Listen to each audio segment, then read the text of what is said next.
Five-ish fangirls, I love you, and I'm one of the five-ish. In fact, I'm the biggest one of the five-ish. I am the Sixth Doctor Colin Baker, and I wish you all well.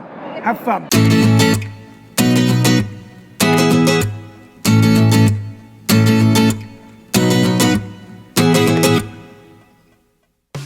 The tangents this week continue all the way to episode number 67 of the Five-ish Fangirls podcast. Time to break out those pillowcases, grab a sheet, stick it over your head, cut out a couple eyeballs, and let's go trick-or-treating. Welcome everyone to this week's episode of the Five-ish Fangirls podcast. So glad you could join us. Let's start off like we do every week by going on the virtual Tiaville and see who's joined us this week. It's Brittany in Belvedere. This is Holly from Wisconsin. Mitch in Kitchener, Ontario. And this is Rachel in Indianapolis, Indiana. Hello, everyone. Hello. Be prepared for tangents, and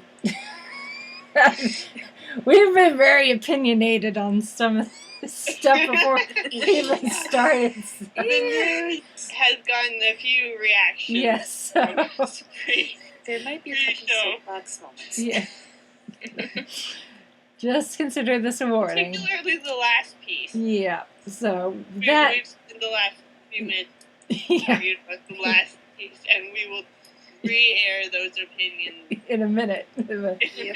First things first, let's get to the news that's before that on the list. Yes. Alrighty. Our first news item from our trick-or-treat goodie bag is a big guest announcement for Gallifrey 1. It is thrilled to announce the confirmation of legendary stage and screen actor Sir John Hurt, who brought the character of the War Doctor to life in the series' 50th anniversary special, and will also reprise his role for audio for Big Finish starting this December. Sir John will be making an extremely rare appearance at next February's convention. Wow. Yeah. Meanwhile, Sean is probably kicking himself. Yeah, I think I might have heard that. I'm kicking myself. No. As soon as I saw that, I'm like, yeah, Sean's gonna have a small conniption. I mean, I can't blame him. I mean, he and Mel, and you, Mitch, too. I'm like, but Sean has been consistently going to Galley for the last several years. And after this year's Galley, he was all like, yeah, me and Mel, we're probably going to go to, like, Chicago TARDIS or, something that's slightly easier to get tickets to, for one thing. Yeah. It's like, we'll hold off and go to Galley later down the road. And then one year he decides not to go, they bring in freaking John Hurt as a guest. I know.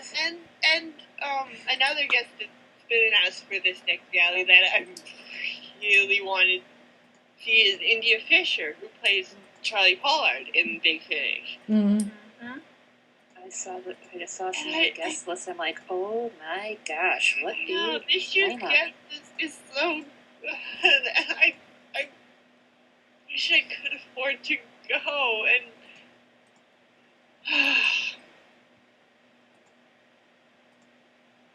yeah, there's I've seen on Gallifrey One's Facebook page there are a lot of people that are very excited, probably because they already have tickets, but there are a lot of very mad people. So I'm sure this was probably John was probably a guest that they've been wanting to get, but then with the cancer announcement, it probably got put on the back burner, and and now that he's gotten the all clear from his doctors, they're like, okay, now we can dot our I's and cross our T's and say for sure that John Hurt is coming, but at the same, so that's probably why it's taken so long for them to make this announcement. That seems to be the case with a lot of these conventions. You end up announcing people what seems like last minute. So. Yeah, well, it's not exactly last minute. The convention's still a few months away. Right, but it's sold out, so. Yeah. Yeah. So it doesn't make one bit of difference. Yeah. That's the thing with Galley is it sells out so before they announce quickly. any guests. Yeah, there are people that go regardless of who the guests are, which is Galley sounds like it's really fun, so it's probably worth it, regardless of who the Galley guests is are. But amazing. yeah, Like being able, like going to the Marriott pool and hanging out with people, and maybe you get to see an actor or yeah, a cat or someone who worked on the show yeah, back in the 20, 30, 40 years ago. yeah. So yeah, it's completely understandable. I would go just for John Hurt. Even though Colin Baker is going to be there. Next year, Yeah. it would be for India Fisher, but John Hurt would be like, Yeah. Even though my doctor is going to be a Gallifrey one, even though Colin Baker is going to be there, I would skip Colin Baker for John Hurt as much as I love my doctor. You've already met Colin. Well, that too. you've met Colin, you haven't met John Hurt. Well, that too. But it's John Hurt. It's John Hurt. And of course, with him having played the Doctor, that means if I was going to Galley, I would get my picture taken with him. Yep. So, Yeah, because it's John Hurt. He's a canon doctor, therefore photos must be taken. He's a canon doctor, and I've gotten pictures with all the canon doctors that I've been at a convention with. Yeah. So, well, for those people that listening that are going to Galley, Luckies. photo op tickets are available, and also several VIP packages are available as well. So if you've got several $100s to drop, there's like a package add-on you could add, which includes like an hour-long like private Q&A with John Hurt and your photo, and you get to skip the lines and all this stuff. So if you're going to Galley and you got some money to blow and you want to meet the War Doctor, please tweet us a picture. Tag us on Instagram when you go. yeah. Please. Anyway, moving on. Moving on to some long-awaited Sherlock news. Yes. The special has finally got its title and air date. But the title is The Abominable Bride, which would air on BBC One on New Year's Day. I haven't been able to find anything like when it's going to be aired here, which I'm assuming is going to be on PBS before it's on BBC America, like how it usually works. So. I do to new. But also, it's going to be shown in theaters. The BBC has announced that the forthcoming Sherlock, I guess it's not exactly a Christmas special, but it's Christmas season. Yeah, will be screened in theaters worldwide, including China. It's not what you think, says Amanda Abington, the actress who plays Mary Watson. In the series, told Radio Times of the special's mysterious plot. People say that the perfect thing was that Sherlock was modern day, but I know what's happened. There's more to this, although I can say that it's great. The report also added that Abington would begin filming for Sherlock Series 4, a 3-episode return to the show, usual modern day setting in April. So, which is what we've been hearing. So. Mm-hmm.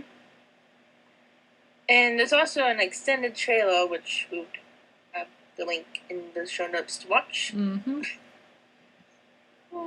We still don't have news exactly when Series 4 is gonna air, but we know when it'll start filming.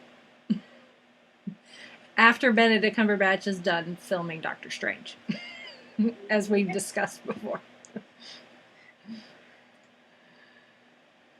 So, it's going to be a very Moffat Christmas season. Mm-hmm. Which will probably be the title for one of our related episodes. More than likely.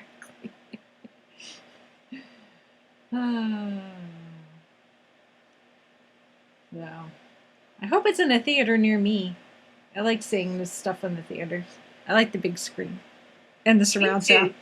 Even though I've never actually had a chance to see something like this in a theater, because it's usually either not around me or around the time I'm incredibly busy and don't have the time to actually go.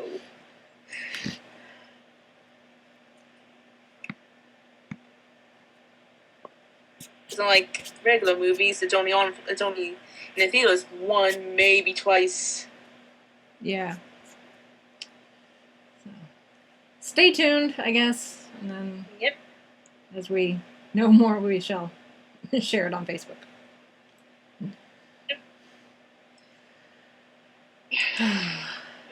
Moving on.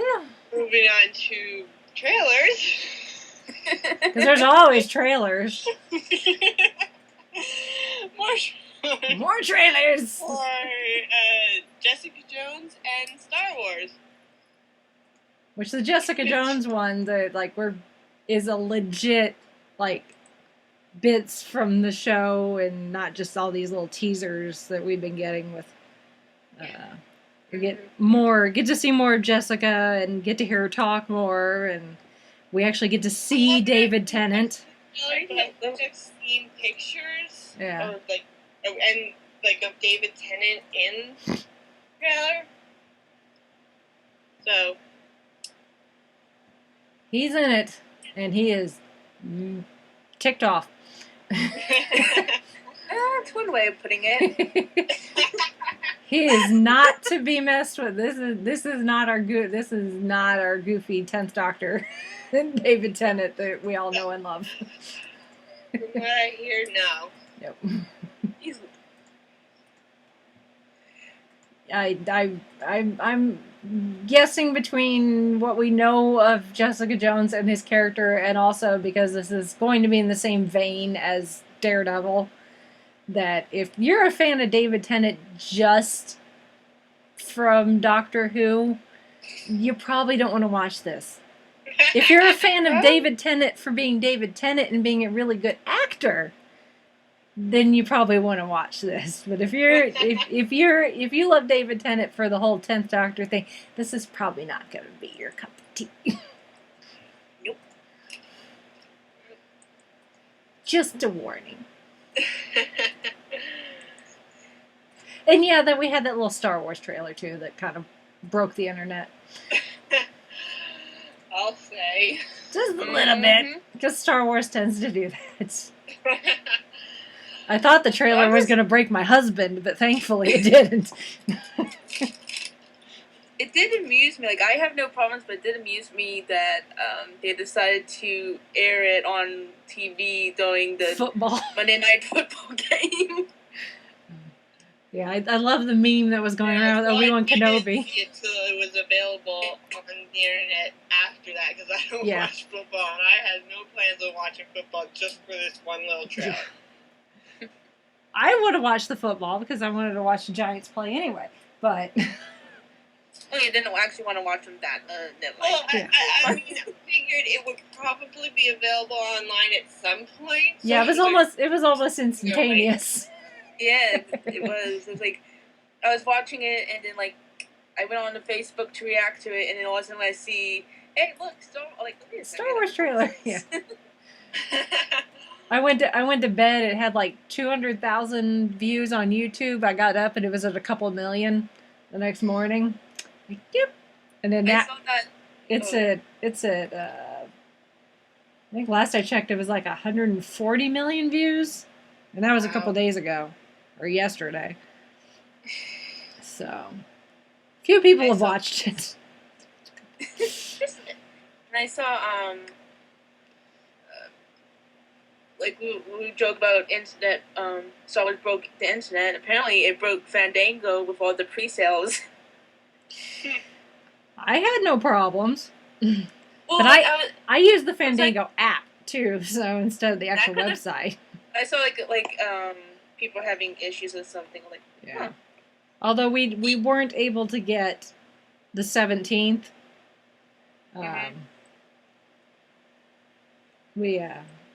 But we're gonna see it 9 a.m. on the 18th. So first thing bright and early. on official opening day. In IMAX, in 3D, because Chauncey insisted that that's how we see it. I'm not gonna argue. I was looking at the Fandango app. I was like, well, if we want to see it on the 17th, IMAX 3D sold out. We could see it in regular 3D. He's like, no, I want to see it in IMAX. I'm like, okay, well, we're gonna have to do Friday morning then at 9 a.m. He's like, buy them. Okay. I still have never seen IMAX, but then again, I don't really live close to one. We're somewhat hoping that maybe the theater won't be that full because so many people have seen it the night before and will be asleep.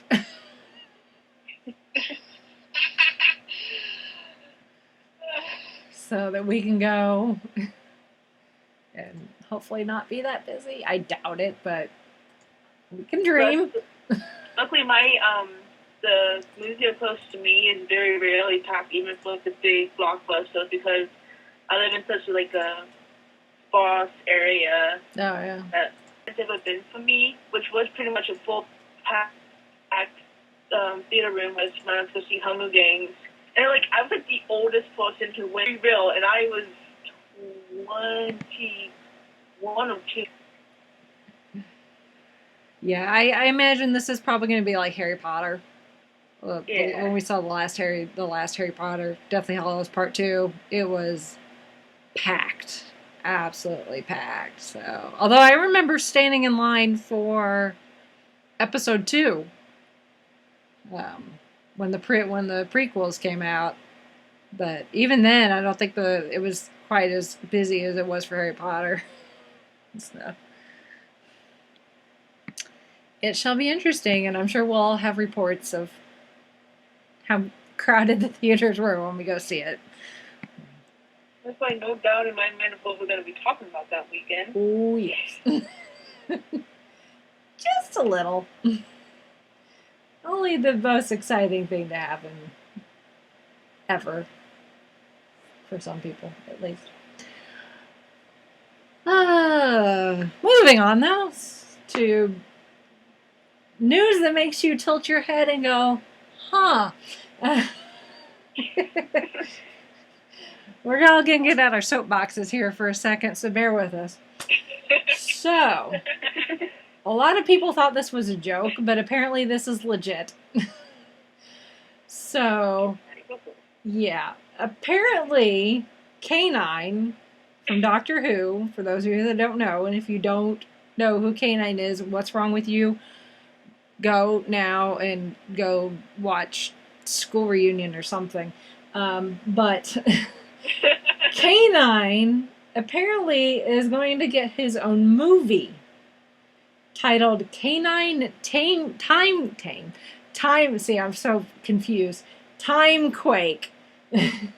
And it's set to be released sometime in 2017, which is when it'll be the 40th anniversary of K9's premiere in Doctor Who.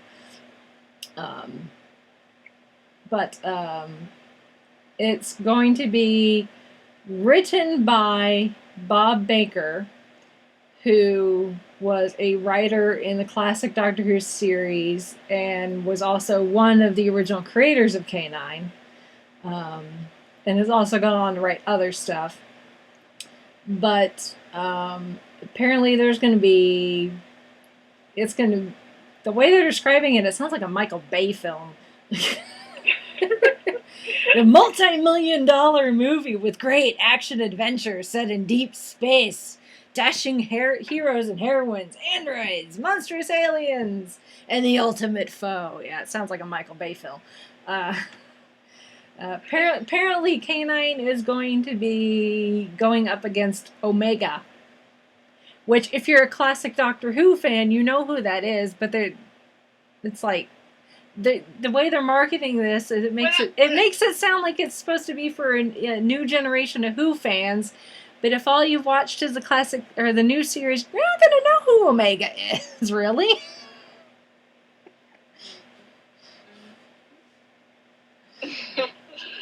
We're all just really confused at this. That was mentioning before. Like, oh my god, really? Like, what? Yeah. That makes no sense. Yeah.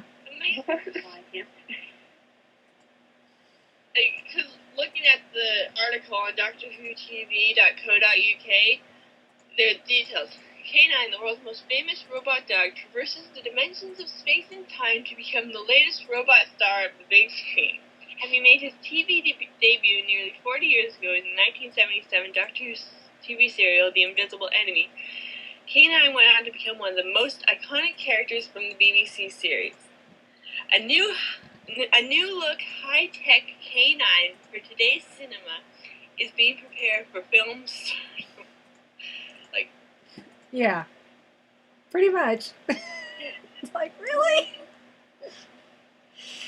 I guess the biggest thing we should also preface this by saying this is not. And there's a picture of this new look high-tech K9. I'm like, yeah. The big.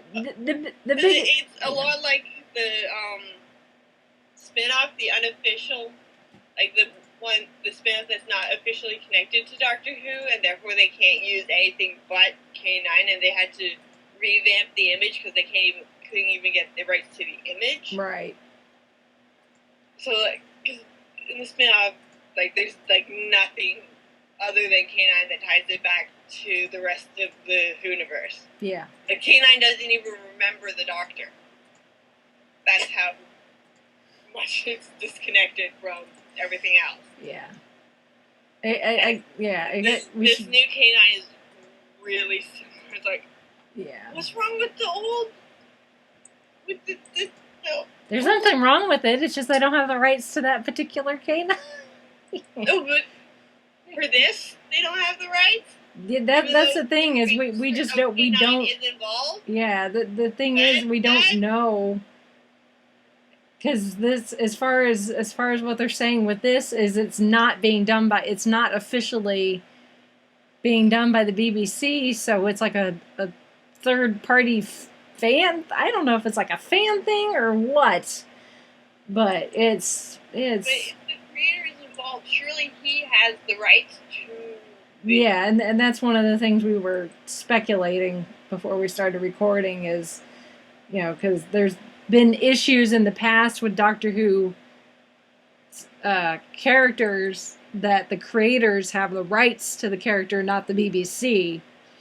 So the fact that Bob is being involved with this, is it because he does have the rights to K9 and therefore can do this even without the BBC's being behind it?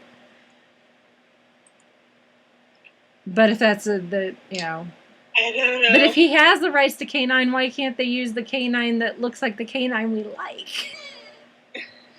I want my box with the antenna and the antenna tail and the dog collar hanging around his neck.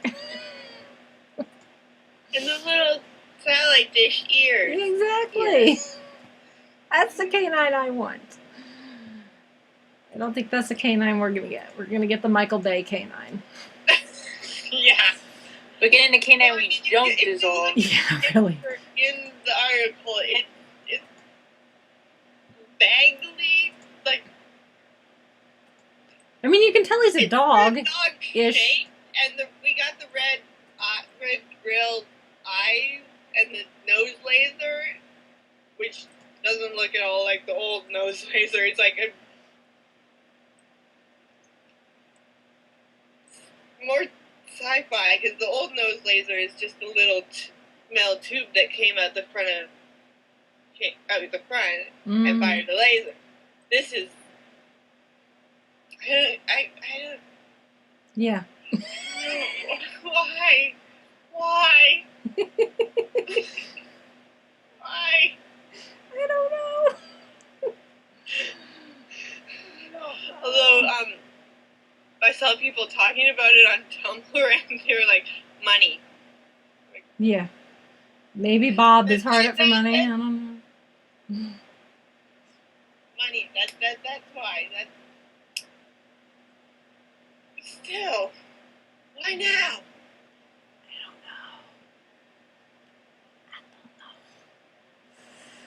I guess we'll find out in 2017.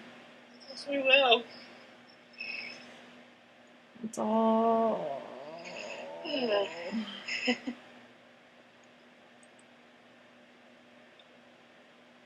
Anyway. Yeah.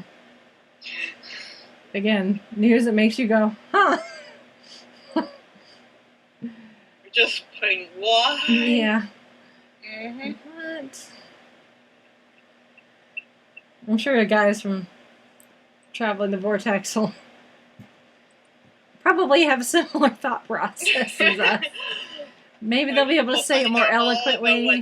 About their opinions in the next episode. Yeah. Maybe. Well, I would say, and if you also want to learn more about Omega, you can go watch The Three Doctors and/or Arc of Infinity. But again, this is probably not canon, so it probably won't do you any good. Yeah. Probably not. Although I do encourage you to watch The Three Doctors and Arc of Infinity. Well, yes. Yeah, Yeah, go watch Arc of Infinity and watch the Sixth Doctor try to kill the Fifth Doctor.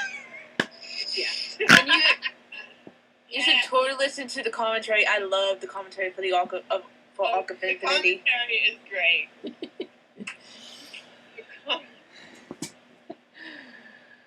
Oh my. Well, that's it for news.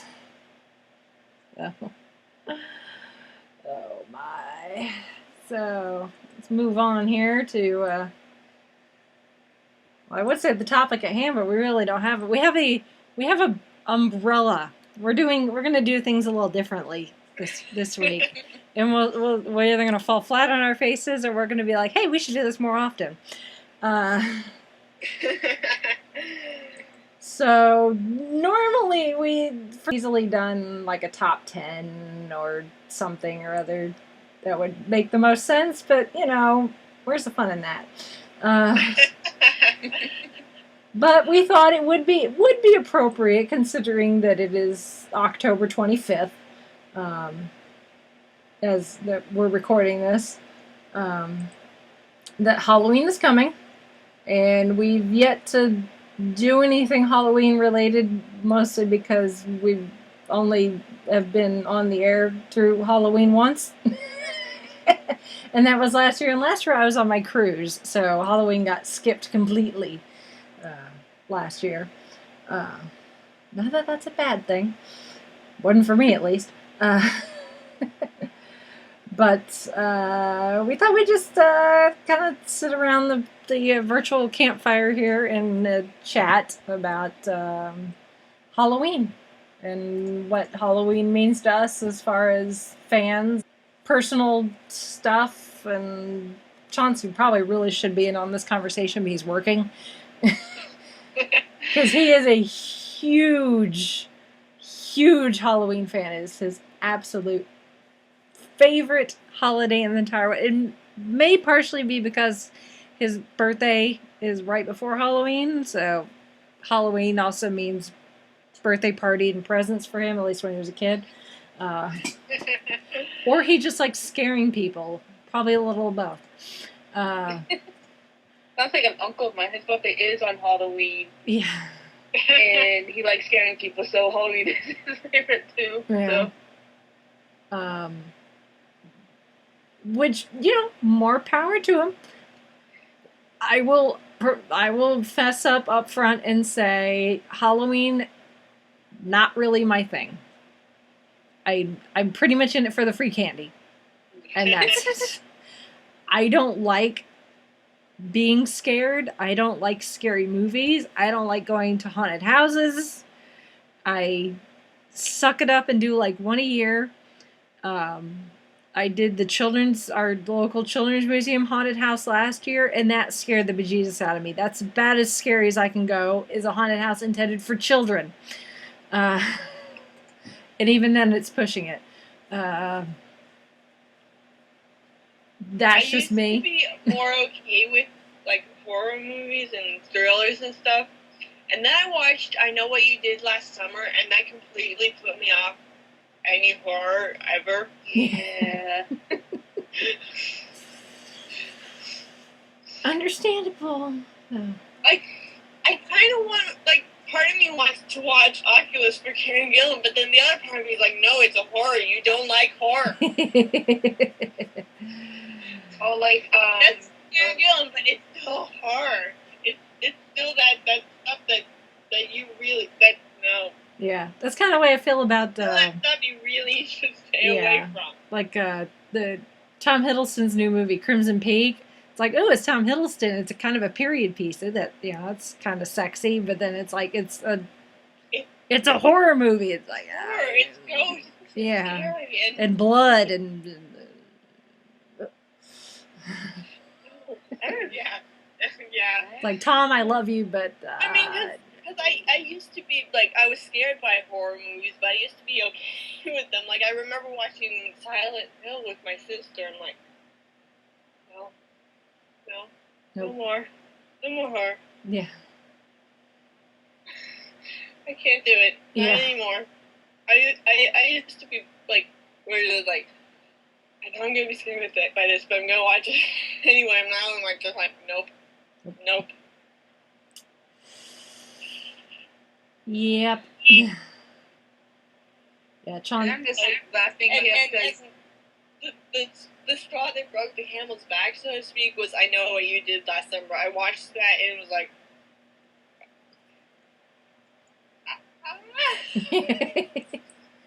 Make it stop, please. Make it especially stop. because it ends with that jump scare. I'm like,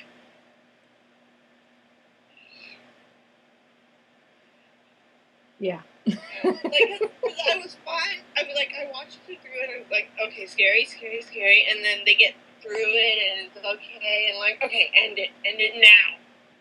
And then it ends, and then there was the way it ended was another jump scare. I'm like, nope.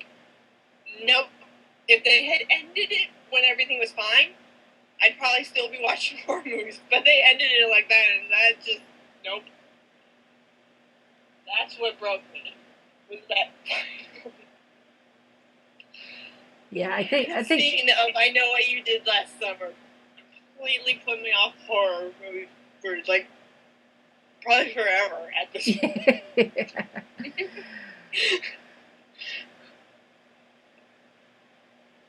Yeah. So, I agree. Shall we get off the topic of horror Yeah. movies? I don't watch them.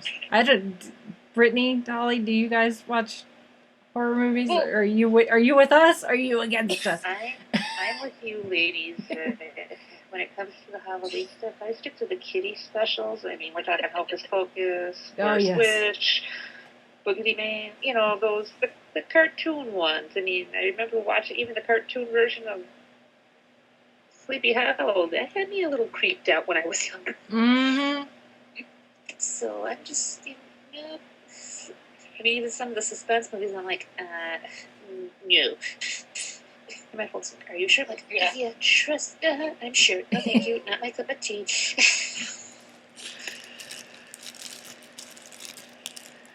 The worst thing is having to watch trailers for horror movies.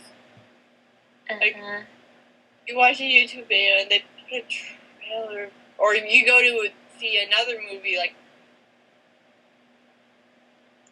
when I was going to see like Terminator Genesis like 4 times this summer, I saw so many trailers for horror movies. I'm like, no, why? Or especially if you watch something on YouTube, of course, it's one of the trailers that there's no skip And you button. can't skip. Or even if it's one that you can skip, those 5 seconds are no. 5 seconds too long. I think I'm immune to them because, I hope with haunted houses, I'm always like part of them. So I don't know, I get more freaked out by like the psychological thrillers than I do of the jump scares. So I'm the odd one out apparently. You know what? But is as odd as it may sound. I think there's something to it because the people I know that like Chauncey's the same way. He used to build haunted houses when he was a kid, like in high school. So when he goes to haunted houses, he knows what it's like to be behind the scenes, and therefore they don't bother him at all. I psych myself out. Even though I know it's all fake, I know they're actors, nothing's gonna hurt me, but I have issues, especially some of the more extreme haunted houses. Like I know Chauncey's, I think he hit double digits this season. I think he managed to go to 10 haunted attractions this season. But one of the ones he went to was one where they actually like grabbed a hold of you. Ooh, yeah. Yeah, no. I will punch somebody in spots that they probably don't want to be punched.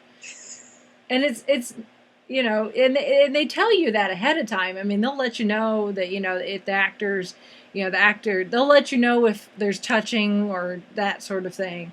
But then, of course, they always tell you, you know, you're not allowed to touch our actors. I'm like, yeah, if I throw a punch, it's not going to be a conscious decision. It'll be completely involuntary muscle reaction. It's like hitting somebody on the knee at a doctor's exam. You know, you kick your foot, yeah, you touch me, you're going to get hit. Yeah. But some people enjoy that. Chauncey thought it was hilarious, especially considering I don't know if the person didn't realize what size he is, or they did and they decided to go for it anyway and failed. Like the person wrapped their arms around him and tried to pick him up and was like, ugh! And then they like, okay, never mind. Get that? No. Okay, buddy, you win. If you don't know, Chauncey is 6'6". And very broad-shouldered. He's a big dude.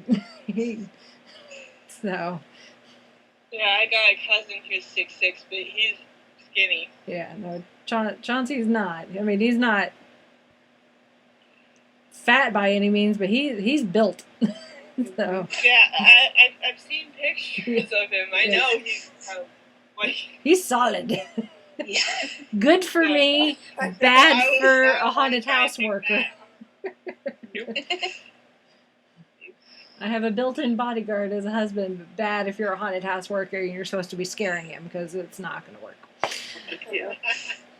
So, but yeah, and his boss week before last, kept sending him pictures and video. He was in Florida at Universal because they do the Halloween Horror Nights at Universal, and they always do.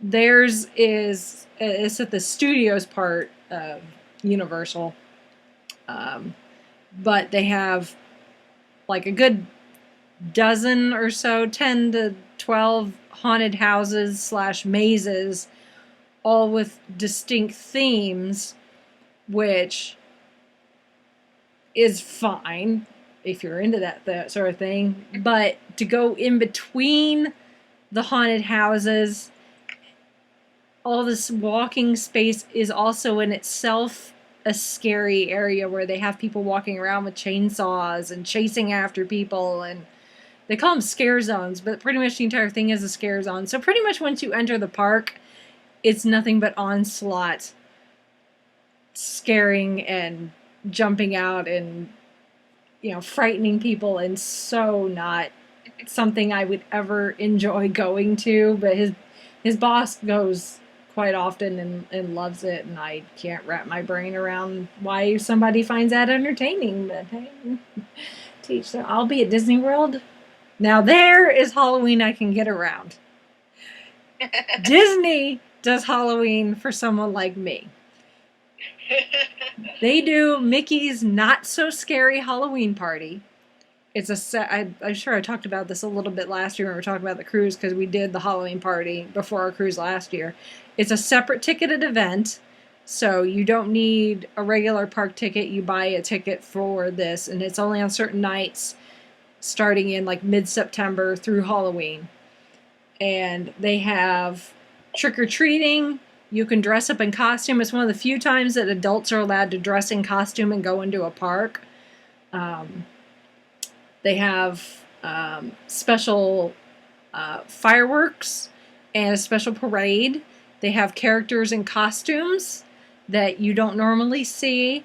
They have dance parties with some of the characters.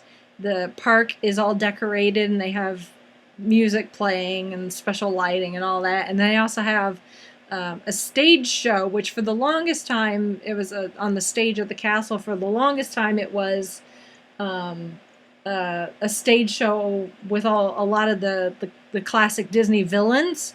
So if you're a big Disney villains fan, it's a great thing to go to because it gives you an opportunity to see villains out in character you don't normally get to see. But this year, it's still villains related, but this year they've changed the theming of it so that they've brought in the Sanderson sisters from Hocus Pocus. And it's the Sanderson sisters trying to cast a spell. And it ends up involving some of the other classic villains like Maleficent and Evil Queen and all of that. Cruella de Vil. But it has... I kind of wish we would have been able to go this year. I hope it sticks around, and I really think it will.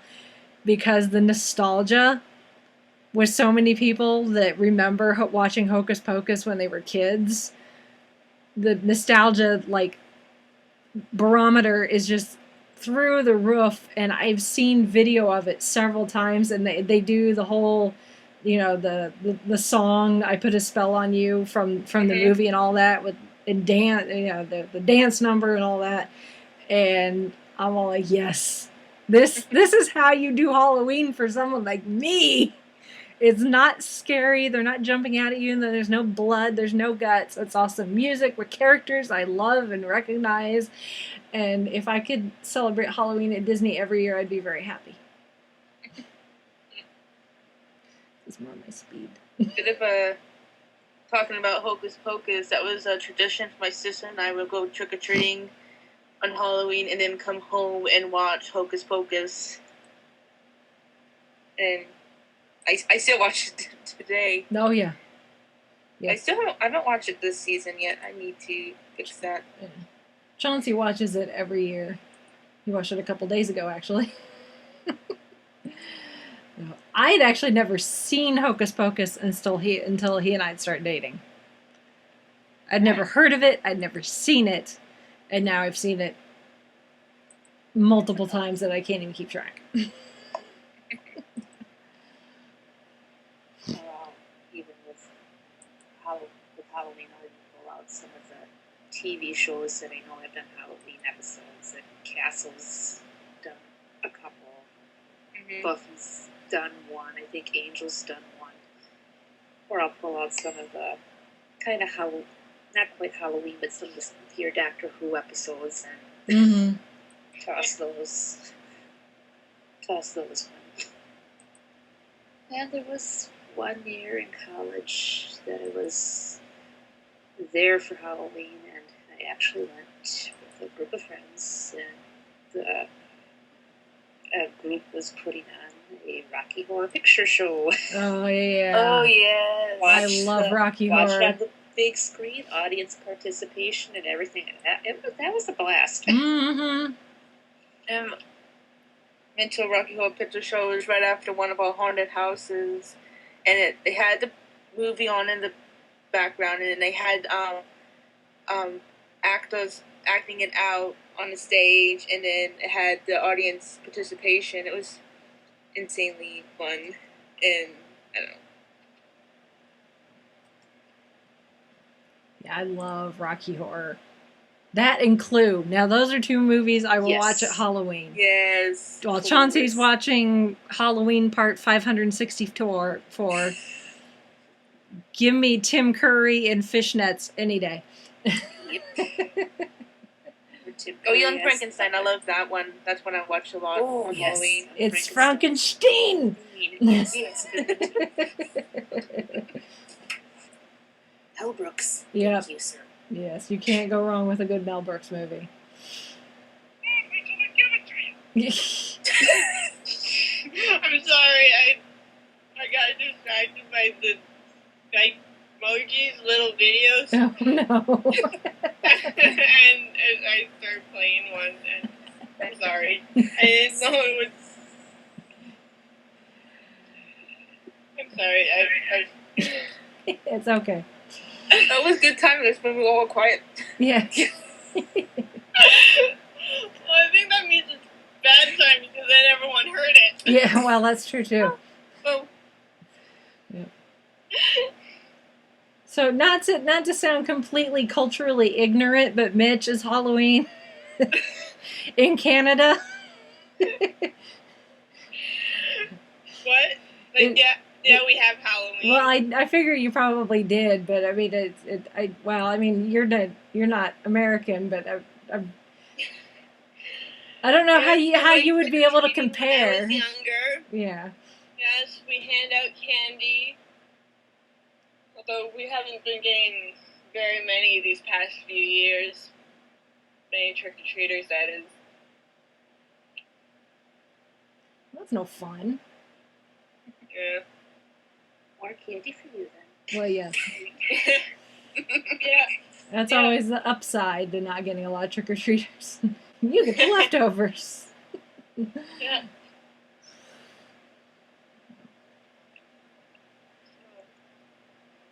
Although there's this Halloween comic fest where you can buy a pack of like 25 mini comics and hand those out at Halloween. So I'm thinking I might go by my local comic book store, maybe pick up a pack to hand out. That's kind of cool. I know around here, I don't know about where you guys live, I know around here, McDonald's, you can get the booklets with the coupons. You buy like the booklet and then you can pass them out. And they're just coupons for like a free ice cream cone or... I put a link for the Halloween Comic Fest thing Cool. in our Skype chat. You want to take a look? Cool. Although I know as a kid, I always, your mindset is candy, candy, candy, candy, candy. Then you're like, McDonald's coupons? Here, Mom, I don't want these. It's like, wait a minute, Pretty Sunday? Yeah. Ooh. Once you realize what they were for, you're like, hey, can we go to McDonald's? But at the time, you're like, this is paper. Where's my Snickers? You know?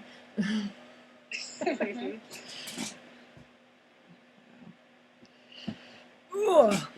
Okay, so when you guys were kids and you trick-or-treated, did you always stick to your neighborhood? Or would you travel to other neighborhoods? Especially, more likely if you had friends living in other neighborhoods. But would you ever travel to other neighborhoods because you knew that the other neighborhoods had houses that had better candy? Oh, yes. Well, there's actually this neighborhood. There was a neighborhood close to where I live. Yeah. I And stuck close Like, to mine, we would but go then I went a little on, bit like, farther. 25 streets. But I think it was, like, mostly the streets around where we lived Yeah. that we went to. I remember going with friends one year. I went trick-or-treating at I do remember her once house. with my friend because her parents were had decided that now that I think she had just turned 13 and they were deciding that was old enough that she wasn't allowed to go trick-or-treating anymore. And I went with her that year. Mm. And she lived in a completely different part of town. But I think that was like the only exception. Otherwise, we just stuck around where we lived, like the streets near where we lived. Mm. I think for the most part, when I was a kid, we did too. But I remember hearing, and there was one year my friend had a sleepover, and we stayed at her house, and her neighborhood was slightly more affluent. But then I'd also heard stories of where we lived. There were more, not right where we lived, but there were other neighborhoods within a decent driving distance of more affluent neighborhoods, and especially once people, I heard classmates that they had figured out where like some of like the Pacers and the Colts players lived, and apparently they were quite generous. Like full size candy bars, none of this mini stuff. So if you live in a town that's got a pro sports team, figure out where the players live. And if you're said coaches of professional basketball teams, be wary of very tall trick-or-treaters. Because they showed a clip quite a few years ago from Green Bay. This is when Mike Holmgren was still coach for the Packers, and it was Brett Favre and two of the other players actually went trick-or-treating to Mike Holmgren's house with their kids, but the ones that were knocking on the door were the players. Oh, no. I'm sure you can find a clip of it on YouTube, but it was just hilarious. Oh, that was funny. Yeah, and for me, I stuck to my neighborhood, but then my grandma was just like, you have to, it was always a tradition, my grandma was like, you have to come over, see me for trick-or-treating, and then we went and kind of trick-or-treated in the grandkids would all get together, and then we would trick-or-treat in her neighborhood, so it was a long night for trick-or-treating. Hit our neighborhood, and then hit grandma's. When I lived here in New Jersey, I kind of stayed in my own neighborhood, but when I lived in Florida, I lived close to like a rich part of town, and I would go there a lot because they had like the really good candy, and every house would be just.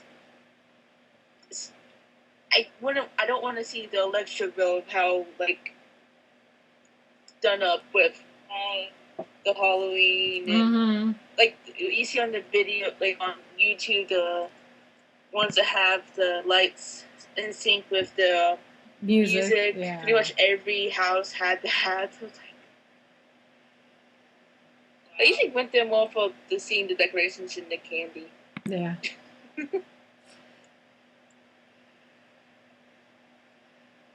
That's the way we do it now, since obviously I'm too old to go trick-or-treating, and I don't live near my our nieces and nephews to be able to go with them. So we always do. We go to my mom's house since Chauncey and I are in an apartment. It's much more fun to be in an actual house. So we go to my mom's house, and the first couple of years how long have we been doing? I think we've been doing it. I think once Chauncey and I got married, we started doing it. But we would decorate. Well, first couple of years, Chauncey would just. The first year he did it, he dressed up and looked like a dummy, and would sit on the bench on my mom's front porch and look like he wasn't alive. So when the kids came up, and he'd spring up and go "ah!" and scare them. And then the following year, I think he hid in the bushes. We still put a dummy, and the ones that remembered from the year before thought it was him again. And then they come up and they poke it, and it's like, oh, it's not him, it's just a stuff with newspaper. And then he'd come out of the bushes and be like, ah. But the last couple of years we've gotten more elaborate with the scares, and with more props, and he started doing projections on my mom's house and adding sound effects and all that. And 2013 was the first year we got really elaborate. I'll have to remember to share the video on our Facebook page. I'll put it in the show notes as well. That was the year that we did Doctor Who. We did Doctor Who. Yeah, we did Doctor Who for Halloween for the year of the 50th. How appropriate! Imagine that. But we built a TARDIS out of cardboard, which I have sitting right here. It's been collapsed, but it's obvious what it is. and that has the projectors. And we built a Dalek. It was a bare bones Dalek, but it was a Dalek, and we got it. He built up a hydraulic system for it, and he could push a button, and then it would pop up, and it would go exterminate. And there was flashing lights and all that, and we projected on the side of the house with weeping angels and Daleks, and we pulled audio clips from the TV show. Exterminate and all that, and Cybermen, and creepy music like the theremin type music, because we put it up on YouTube, so we can't use the Doctor Who theme, so we have to use other stuff. But that's the most elaborate that we've gotten. This year we're going, I think we're going to do like classic, like Hollywood monsters. One of these years I want to do Back to the Future. Has no way related to Halloween. I just think it would be cool to see the projection on like my mom's driveway of like the fire from the tires. Have the lightning striking the clock tower and projection for him. That's made it more fun for me. The house thing, building a haunted house, because it's a lot of work. But it's fun doing the projections, and a lot of times it's just fun to see people's reaction to it, even if they don't get scared. We'll have people that come by trick-or-treating with their kids, and then like the adults will come back later with like their friends, like, will you look at this? See what they did? How did you do that?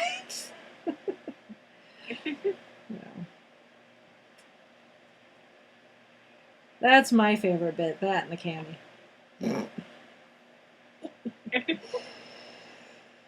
I have a sweet tooth. What can I say?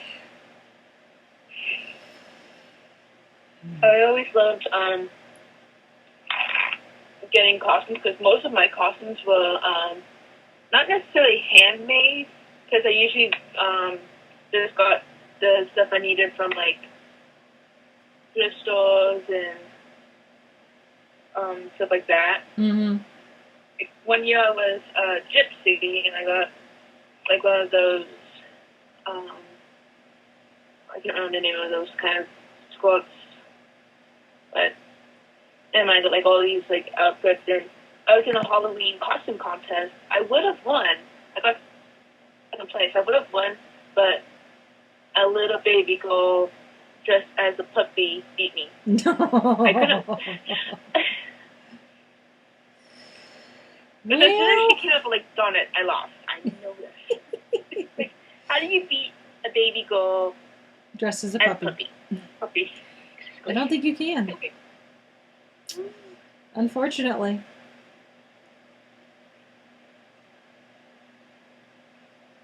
There's a tip. If you're going to be entering a costume contest, make sure there are no small children dressed as puppies, because you'll probably lose. Yeah, we always did DIY costumes. Yes. Usually because by the next year we're going to outgrow them anyway. So there's no point in spending the money. Although one year, my brother really wanted to be... What was he? I forget what character he wanted to be, but my mom bought him a store-bought costume, but it was one of those ones that's like made out of like the vinyl, like tablecloth material. But she bought it so far ahead of time, and he kept wearing it. So by the time Halloween came around, it was falling apart, and she had to like duct tape it together.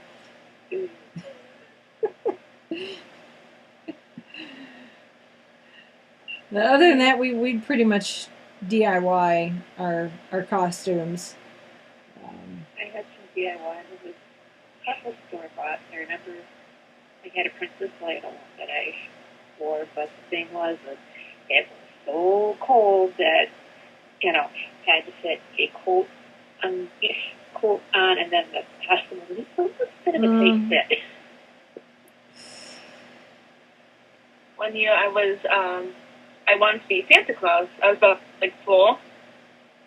So like I had this red sweater that my grandma glued or did something with the cotton, balls around them and gave me a hat. Apparently, because I don't remember, wanted to hand out candy more than I wanted to go trick-or-treating, and I scared a 2-year-old girl who was apparently deathly afraid of Santa. Oh, no. I felt really bad. Like, the time when I wasn't scaring people on purpose, I accidentally scared a kid. Oh, no. Poor little girl. Oh, no. Yeah, Halloween when you live in the Midwest is interesting because you never know what the weather's going to be like. Mm-hmm. Oh, but I'm sure that's probably the same in Canada as well. It's that come late October, it could be 80 degrees, or there could be snow on the ground, or somewhere in between. I know the year we did the Doctor Who, that we ended up trick-or-treating had to get pushed back a day. It wasn't actually on Halloween just because the way the days of the week fell. But they had to push it back a day because we had a risk of tornadoes. The year you did that. Bundle up for Halloween. Yeah. That year, the same year we did the Doctor Who one, Mm-hmm. my Halloween was pushed back entire. Well, no, it was pushed back or whatever. Entirely because that's when Hurricane Sandy hit. Oh no. And then the year before, it was canceled because we had like a massive snowstorm and a lot of trees and cell phones got knocked down. So like, oh. So the year after, we ran out of candy, but the Halloween trick-or-treating started at 5, like we ran out of candy by like 6 o'clock. Oh no. We had to go find like those crackle pack thingies. Well, I remember one year Halloween fell on a Sunday, and I grew up in a Christian household, so my parents didn't want us to go out trick-or-treating on Sunday.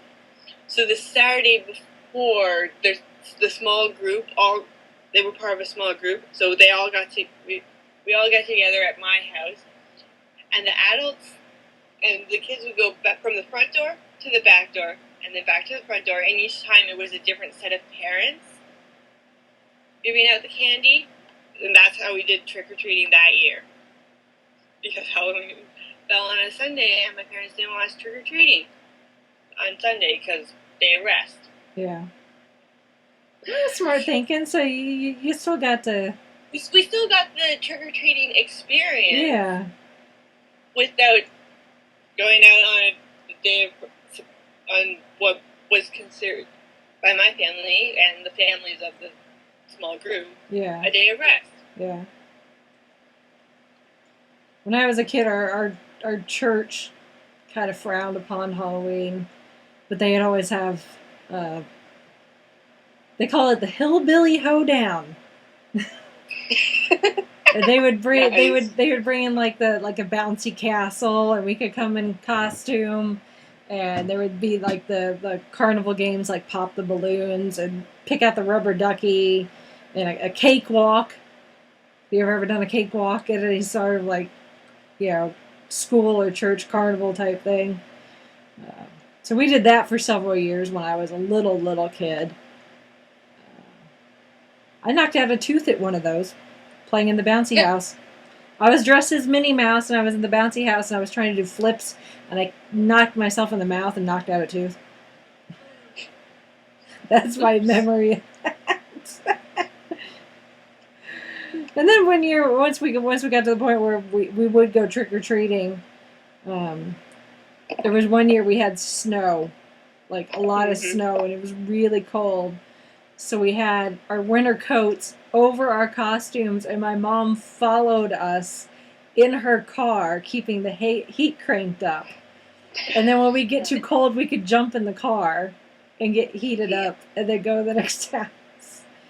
Not very fuel or environmentally friendly, but it did I the don't job. think it ever got that. I don't remember it ever getting that bad here, but That's I only do one remember year. having to wear like coats and long pants underneath, like underneath the costume. Oh, Mm-hmm.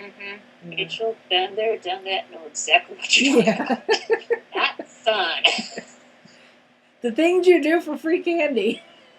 And there's times when I lived in Arizona and Florida where it was like 80s and 90s when I went trick or treating.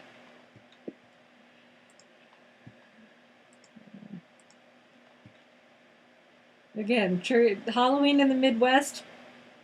It'd be quite interesting. Just never know what the weather's going to be like.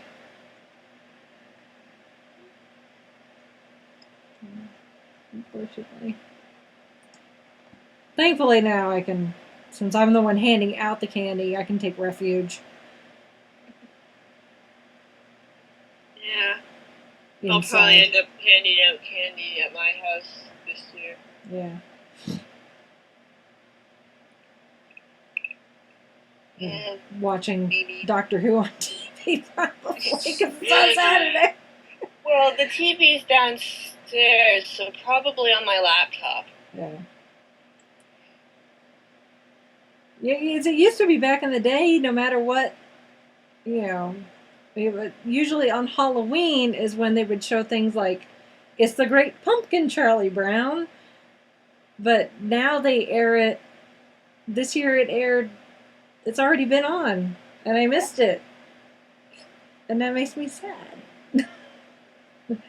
Well, probably because there's just so much Halloween special type stuff that they Yeah, have well, to yeah.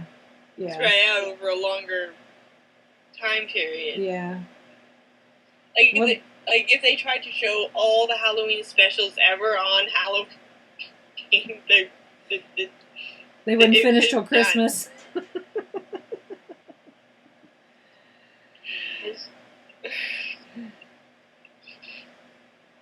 That's true. That is very true.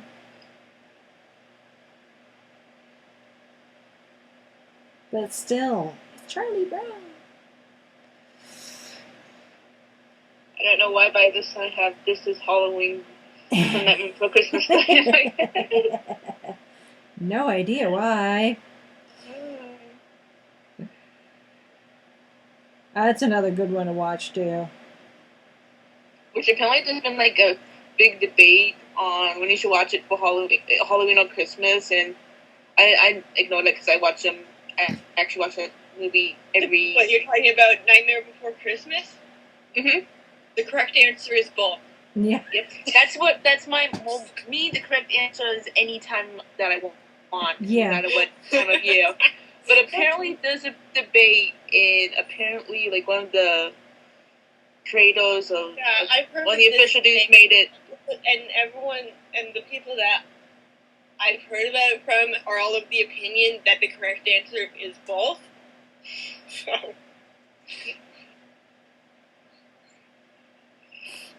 Which I obviously. Yeah. Yeah. I mean, it's Halloween and Christmas.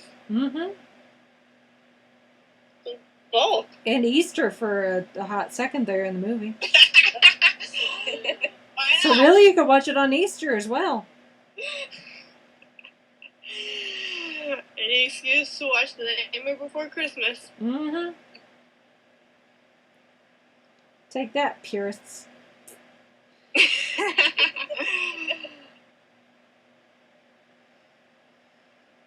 Just kidding, not really.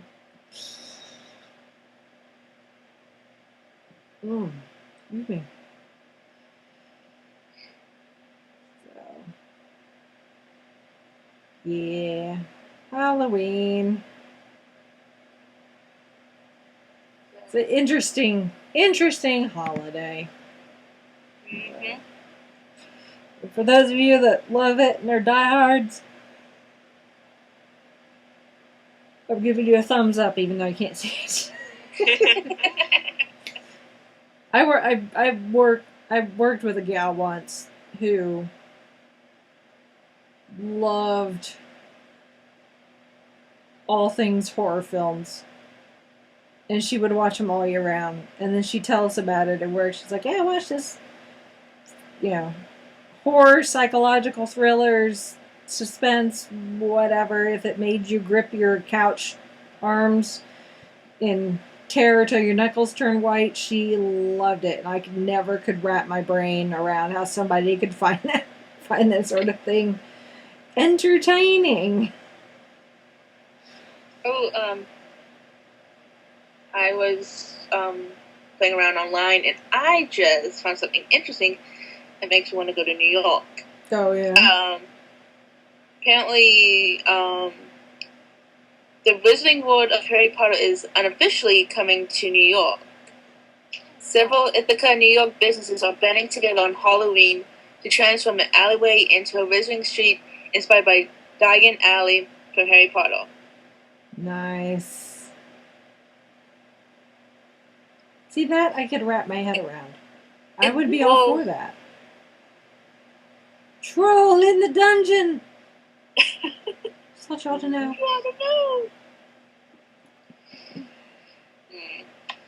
That's another good thing to watch, too. Watch Harry Potter. Yes. Harry Potter is also a good one.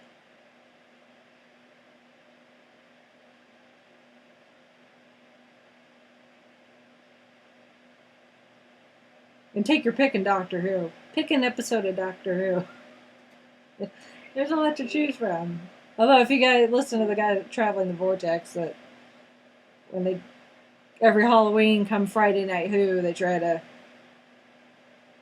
pick if they're not trying to pick something that matches up with the season that's on, they try to pick something that's scary-esque. That's a topic for probably next year. An actual top 10 scary episodes. It's scary, and now I'm not sure they made the right decision because the relevance is really relevant. Yeah. Based on the next time together. Yeah. Like, the Doctor did this so well, but we're not watching it. We're watching Blink and Listen. Okay. Right. Although maybe they'll discuss that and switch back to Day of the Doctor. I don't know. Yeah. We'll see.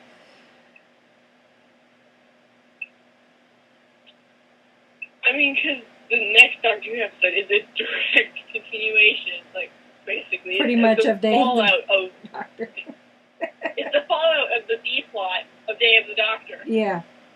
Pretty much. Yes.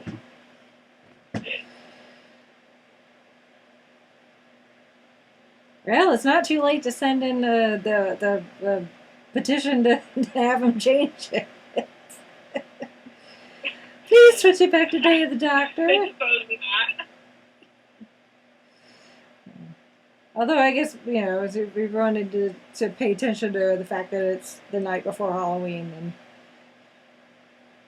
although Blink to me is not that scary. I mean, the Weeping Angels are scary. Of the new Who creatures that they've come out with, I will definitely say that the Weeping Angels are some of the scary, especially now that we now have Weeping Angels that don't just send you to the past, but will actually kill you. Mm-hmm. But I wouldn't say I see that a lot. A lot of people think Blink is like one of the scariest Doctor Who stories. I don't think it is. Personally, but that's just me, and that could be a topic for another episode, another podcast. Maybe for Halloween next year. Maybe.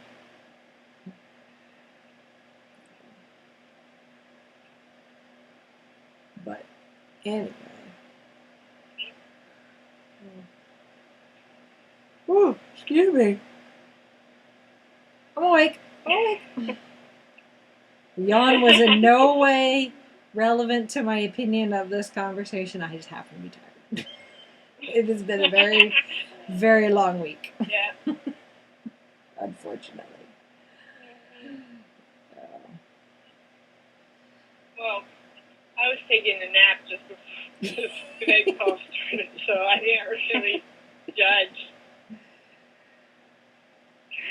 Fair enough.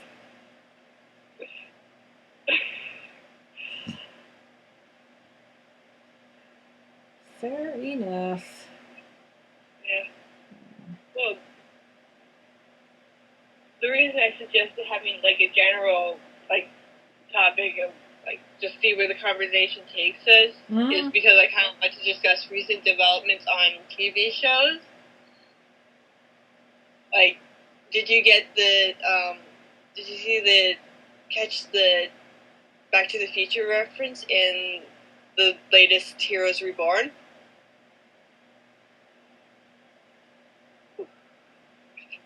I'm trying to. I must have not. I caught the Star Wars reference. 88 Hill Valley Road. Oh, I missed that. I saw like that, but I was like, I don't know why I didn't think about it. The fact that 88 Hill Valley Road is the location of a time machine. Mm-hmm. Oh. I don't know how I missed that. That must have been during that moment my antenna was. I'm going to blame it on my TV antenna and the signal shorting out at that exact moment, and that's how I missed it. That's my story, and I'm sticking to it. Yeah. So, they had the time machine, and we're keeping Hiro Nakamura captive at 88 Hill Valley Road. Which, yeah. Smart. That Tim Kring, he likes to throw that stuff in there, doesn't he? Yep. Yeah, this is. I mean, it is slightly off topic of Halloween, or at least it's not Halloween specific, but Halloween is kind of interesting. It's like, because it's a holiday that most of us look forward to, some more than others. But it's also kind of a marker as well for us as viewers of our TV shows, because as stuff comes, if stuff came back in the fall, things like The Librarians, which aren't back yet, it kind of sucks. But for things like Doctor Who and Once Upon a Time and some of our other shows, by this point we're 5-6 episodes into the season, depending on when it started. And by the time we get to something like Halloween, we're really getting into like the meat of the story, and stuff is really happening, and stuff isn't resolved by any means, obviously, but No, but at this point, we're headed towards like the mid-season finale, right? Stuff, or in some cases, an actual finale. Unfortunately, with things like Heroes Reborn, and Doctor Who, but yeah, it's like we get so excited when we're getting close to our shows coming back. The next thing we know, it's Halloween, and look, our seasons are in some cases halfway over. In some cases, the first season is a quarter of the way over, depending on the length of the show. So we're all on, we're gearing up for the colder weather and all that, but then we're glued to our TVs going, what's gonna happen next? I'm so excited for Agents of S.H.I.E.L.D. on Tuesday.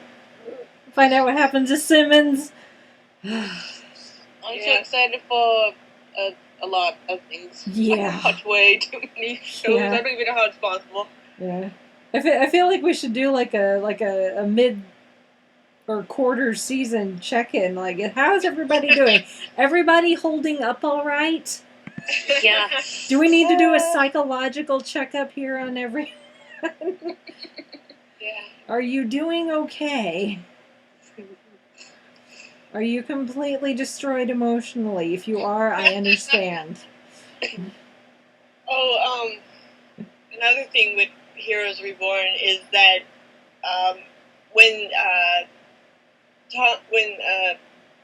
Tommy and Emily go to Paris and Suga takes him to that bookshop on the river and asks about comic books, what that reminded me of the Four Doctors miniseries from Titan Comics. Because how important French comics were in that. Anyway.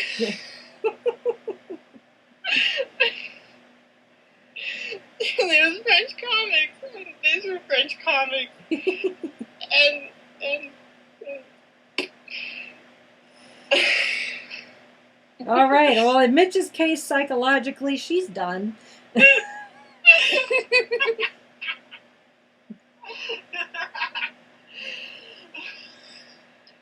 Stick a fork in her, she's done.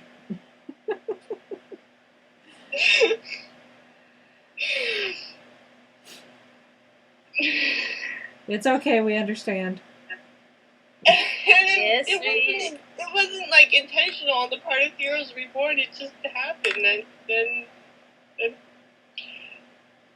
it happened. It happened, and I was reminded of it, and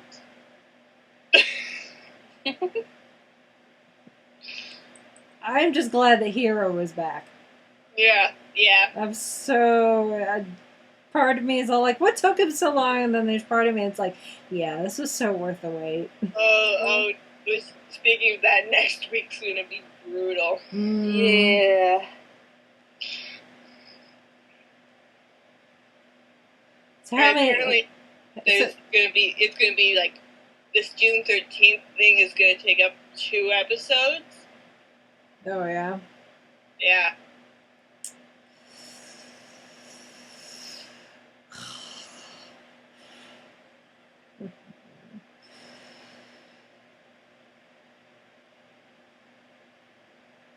So. Oh my goodness. Well, this has been your mid-season check-in. We're all just emotionally and psychologically strung out. Yeah. We'll see how people win the season finale. Yeah. I don't want to take any bets now. Yeah.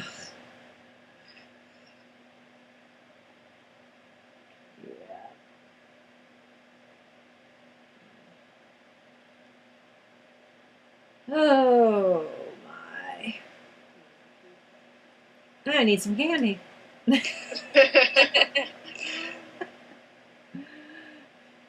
If we didn't need candy before, We need it now. Yep.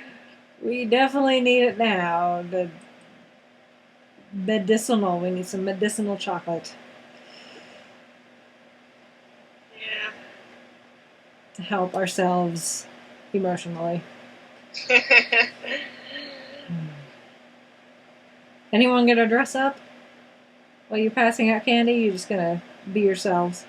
Well, I have my 11th Doctor cosplay ready to go, so yeah. It's that. Still thinking on that one. I'm not sure yet. Like I said, I normally go to my next door neighbors and have that candy there, but I don't know if she's gonna do anything this year. She probably should find out.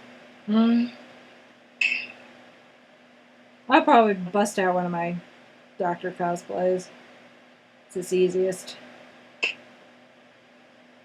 Especially considering Who North America's having another open house and they're like, come dress up, it's Halloween. Like, sweet, I don't have to change clothes. Saves me some work. And I'll bust out my. It's gonna be cold, so I probably want to do my 4th Doctor cosplay. I have a feeling that the scarf will come in handy. Probably. Mm.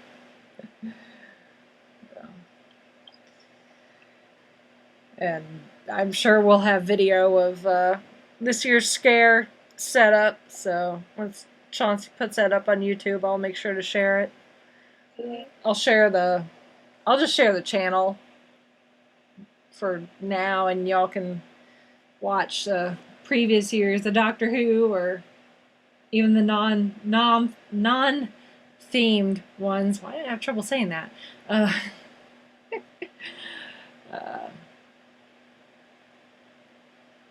Just for fun. I know some people think it's entertaining to watch people get scared. So, there's some good scares. We got some good scares. So it's there's so unfortunate little kids get scared. Usually if I was the one handing out candy, especially the years where Chauncey was the first year where Chauncey was dressed up, so he couldn't really see. He could hear people were coming, but he couldn't see them, so he didn't know how little they were. And we always tried to avoid scaring the little kids. Yeah. So I'd always have to, if they were really little, when they walk up to the door, I'd say something like, "Oh, what a sweet little butterfly you are." So he'd hear me, so he'd kind of know that it's a little kid, so go easy on the scaring. But even some of the older kids, especially the teenagers, I swear they're more jumpy than the littler kids are. Oh, yeah. And some of the adults. Although I think some adults partake in a few adult beverages before they take their kids out. It makes them more scareable, I guess. Which can make it more entertaining. So, but yeah, if you want to see the Doctor Who's video or just any of them, I'll post them. I'll post them in the link to the channel that they're on in the show notes, and I'll probably also share it on Facebook so people can see it there if they want to. Most of those videos don't get any traffic or hardly any traffic the other 11 months out of the year, but the minute we hit October, the viewership goes skyrockets because people get on YouTube going looking up scare prank. So you can see it, nothing. Late September spike all the way through Halloween and then drops off. Slightly levels up slightly higher usually because there's a new video, but then it drops off.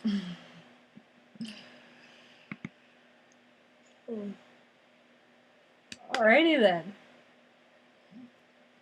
Any last things you want to add? Stay safe, whatever your Halloween plans may be. Mm-hmm.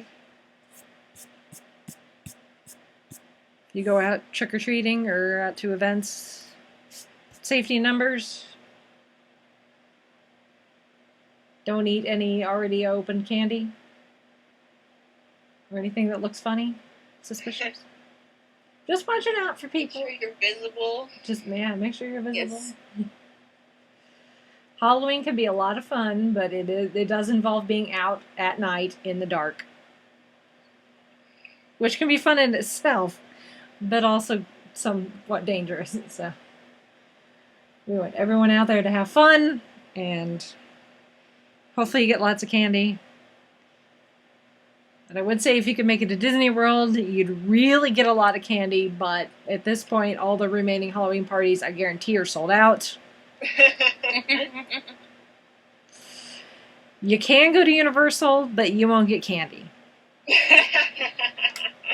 They do have the Simpsons area, so you can get enough beer if you want, but you're not going to get candy. Just saying. Yeah, we cleaned out our Chauncey was cleaning out one of our cabinets, and we found our bags from when we did the Halloween party last year before the cruise, and we still had candy left over. We decided it's probably safe to throw it out because it's literally a year old. But there was still a lot of it. So Disney does not skimp when it comes to trick or treating and the Halloween party.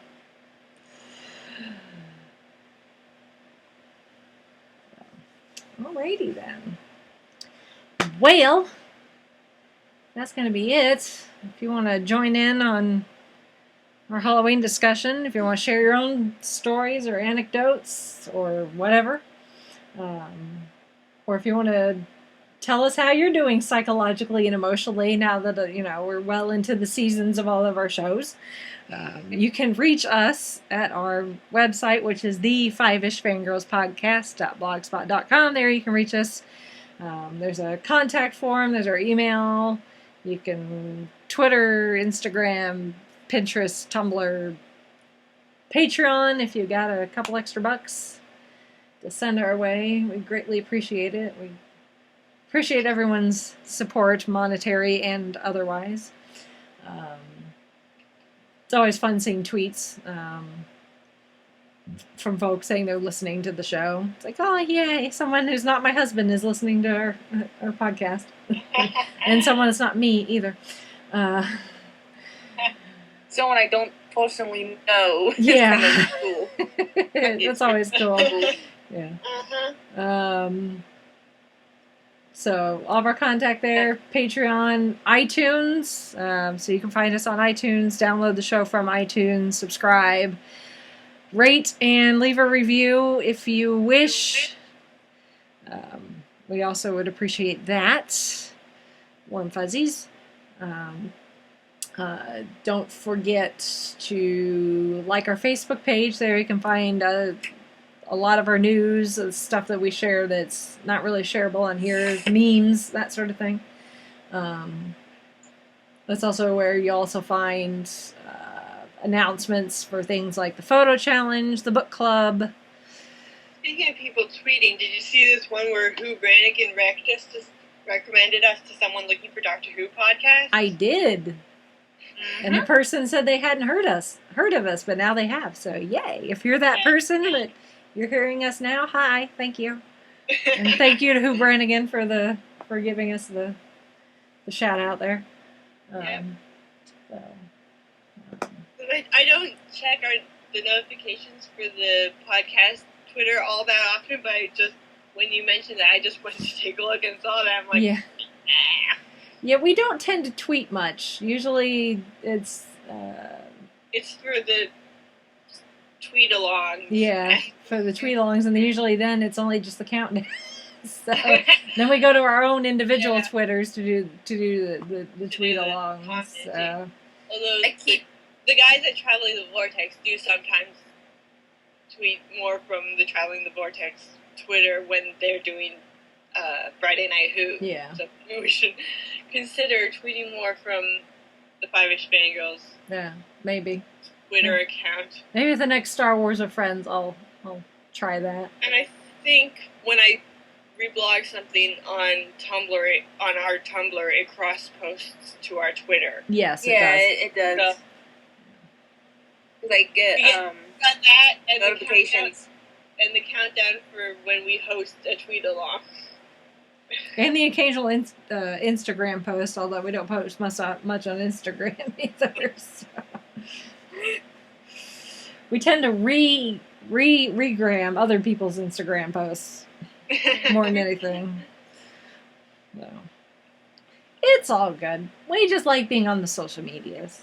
Maybe. Yeah, at times I'm like, ooh, I should do this on Twitter, on Instagram, but I forget. Yeah. It's easier on Facebook because that's just like a couple clicks that you can change it. Yeah. But with Twitter and Instagram, it's a little more difficult. Yeah. Or I'm just lazy. Little column A, little column B. So. Yes. And speaking of tweet-alongs, we did do episode 3 of Star Wars last night, so we're officially done with the prequels. Yay! Now we can get to the good stuff. Yeah.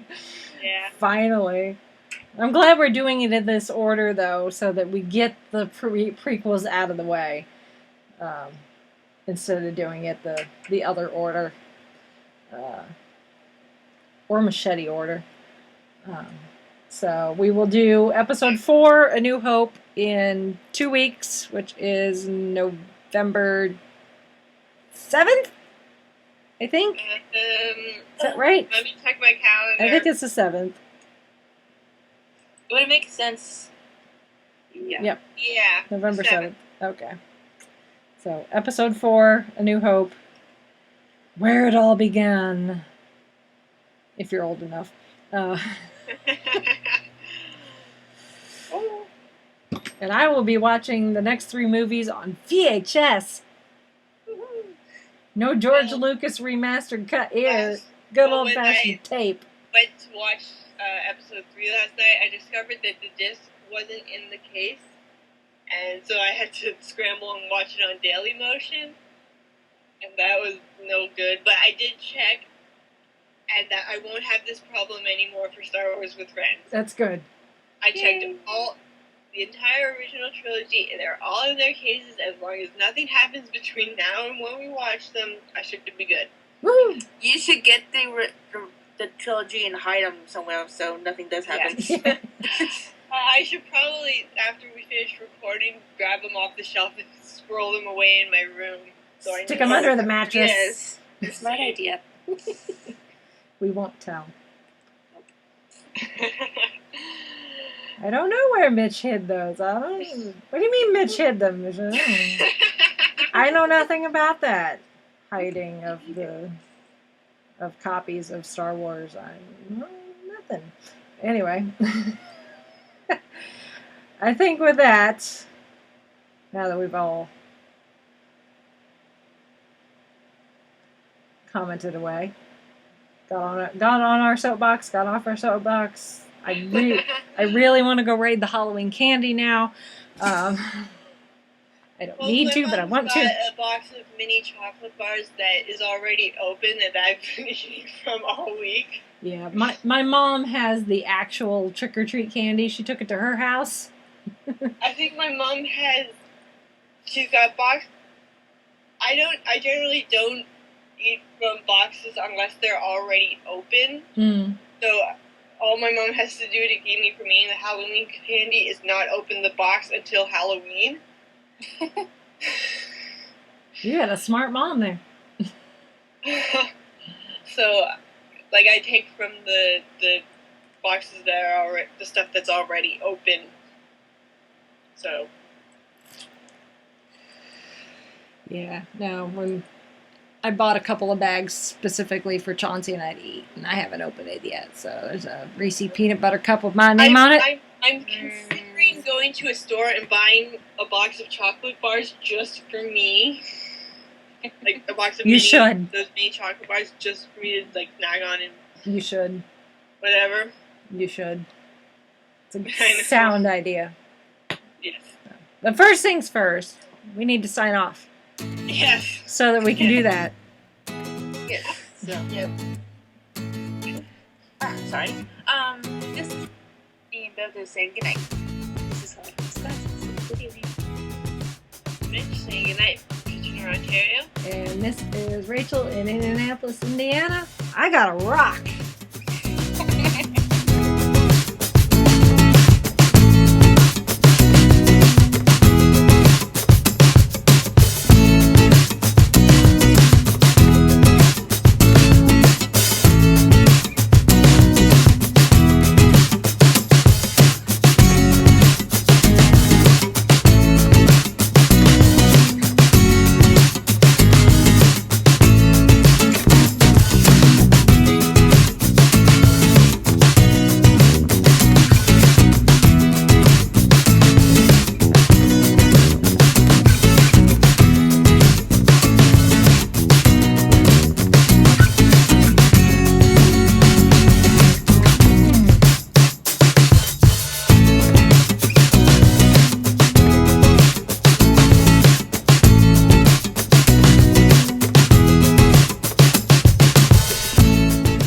You have been listening to the Five-ish Fangirls podcast. Any and all movies, books, games, and other forms of media mentioned are owned and operated by the respective copyright holders. No copyright infringement is intended or implied.